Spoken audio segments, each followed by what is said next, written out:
Mihela, today we talk about the largest gull with a black head.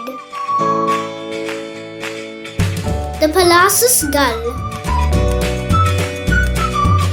The PALLAS'S gull, also known as the Great Black-Headed Gull. Large, powerful gull of saline, brackish and freshwater bodies.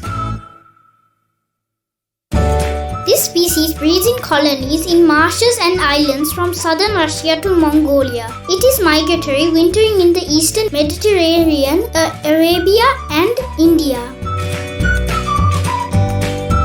Breeding adult has a black head with a thin, incomplete crescent around the eye and a red and black tipped bill. Non-breeding adults retain a partial hood of patchy black on the back of the head. These birds are predatory, taking fish, crustaceans, insects and even small mammals. This gull nests on the ground, laying between 2 and 4 eggs. Their calls are like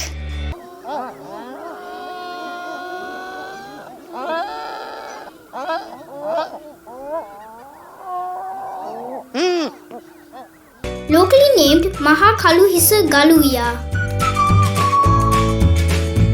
I have not seen the PALLAS'S gull. You are likely to see PALLAS'S gull the coasts of the northern province. Out of the 9 provinces in Sri Lanka, we have stayed in 8, except the northern province. These are pictures of the Trincomalee beach, which is located close to the northern province.